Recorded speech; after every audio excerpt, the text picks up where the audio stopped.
Okay, this is the video for unit 25628. This is the attic.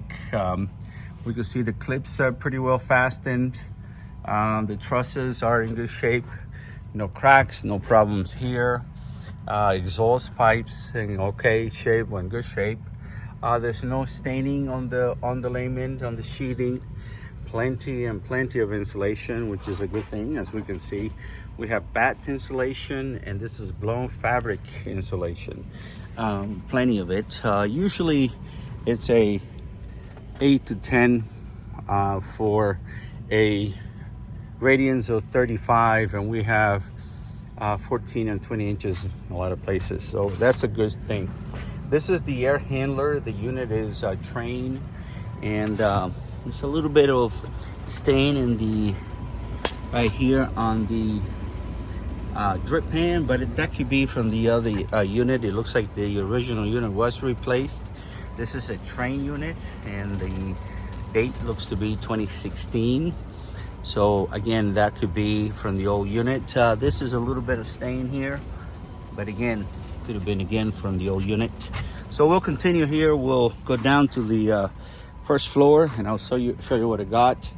But overall, the attic is in good shape. All right, let me go down the stairs. Down the steps, down the ladder, making sure that I'm safe, and then I'll continue with the inside, finish up on the outside. All right, for the inside, I start in a corner of the house. I go all the way around, and I check the outlets. I check all the windows as well, make sure that the seal is okay and that they are working okay. The windows are good. There's no cracked windows. The seals are good. And the hung windows, they go up and down with no problem. So here, like I said, I check all the outlets. Nothing magical with this. This is hot, neutral, and ground, which is green. And that's all in good shape. Here in the kitchen, I check all your appliances. All of them work. The refrigerator, the freezer ice maker was off, but I turned it on, so it's making ice. The RO system here, I tested it, but the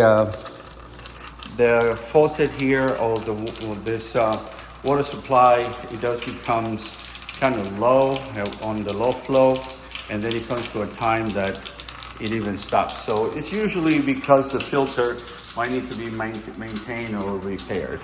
So that's basically on this here. I checked the oven and the stove, everything works. The dishwasher, I started it when I first came in, and now the soap is open and it was able to drain. So that's a good thing all throughout. As I go through here, I check the floors, make sure the floor is solid. I usually use a golf ball, or I use this. And you can see it's pretty solid. No cracked tiles, no broken tiles or anything like that. This one has a little bit of what they call hollow tile, but only this one right here. All the other ones are in pretty good shape. Again, I check all the outlets here, all the outlets in here. The flow on the hot water heater supply is kind of low in here, and if I put it on in here, you can see that it will diminish the flow. So the hot water heater and all the connections might have to be looked at. This is what you get pretty much on the flow. And if I bring it to the top, I basically almost get nothing. So that is part of the report. You can see here very little flow on the hot part. Even when I try the mixing valve, it's still low. So the flow needs to be corrected here in the hallway bathroom. And as I walk to the master, we pretty much will see the same thing. So as I go here, I will open the flow or the faucet on hot. I put it on hot, and that's what you get. Temperature and the heat for the hot water heater is giving me about 123, which is okay. Should be below 125. You can see that here, how it goes. Basically, the flow diminishes. Okay, so we need a plumber to take a look, probably clean up the system, maybe clean up the the hot water heater. The hot water heater is in good shape. We're gonna get to that in a minute. That is in the garage. These fans are in good shape. This one too. In all the bedrooms, I took pictures. I also put a video on that. So this one here wobbles a little bit when you turn it on. Again, it's part of the report. So when it goes too fast, it wobbles. Sometimes they need to balance the blades. So as I continue here, let's go in the laundry room, then the garage. Before that, let me go here in this room. So usually when they're putting flooring, they don't put the guides underneath there for the door on the closets. So we need guides, door guides at the bottom there. The laminate looks in great shape, no problem there. Here in the laundry room, I check for power here, and I make sure that we got water hot and cold here.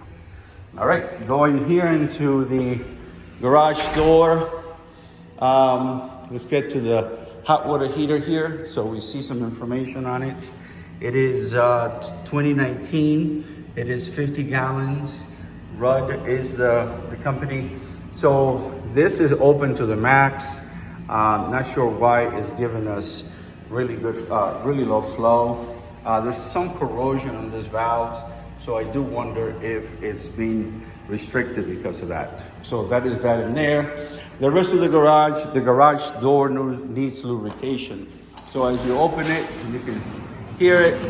I also included a video on the report as we go there. Then in here, found a little bit of evidence of termites, a little bit of termite pins over here, and that's a termite stain, and there's a little bit of termite tube stain in there. All right, as I continue on the outside, I checked the electrical panel, I checked inside and outside, everything is good there. Check the pressure in here is 60 psi, supposed to be between 45 and 65, so 60 is ideal. So that's not a problem why we have low flow. I open inside, make sure there's nothing burnt, no burnt wires or anything like that in there. This gate, I adjusted, it was hard to open. Here in the rest of the fence, some of the column caps are loose. There's no structural values on these caps. The only thing they use for is, like, they call them rain caps. Some of those are loose, and I indicated on the report. Continuing around, the shed have electricity, pretty good shape inside. Now this is a retaining wall. Some of the caps are loose. Again, there's a crack right here. It's not a structural crack. So here you can see cracks on here, but it's just the bottom of the foundation. And they usually put a faceplate, but it's just a faceplate. There's no value to it. It's just to cover the foundation on this retaining wall. So how will you fix this? Basically pour some concrete on it. Again, there's no value to it, structural value. Check the exterior. Also, like I said, I have a separate video for the roof. Everything is good here. The windows are in good shape. And here is the AC unit. It's a Trane. Trane is one of the better units. And this one is a 2016, just like the air handler. And it's 4 ton. So it covers about 2,000 square feet. And it's in good shape. All right, I'll send you both reports. If you have any questions, please give me a call. I checked the exterior lights and also the outlets, and they seem to be okay. Some of the lights are on a timer. So, okay, we're back to where we started, and let me know if you have any questions. Thanks.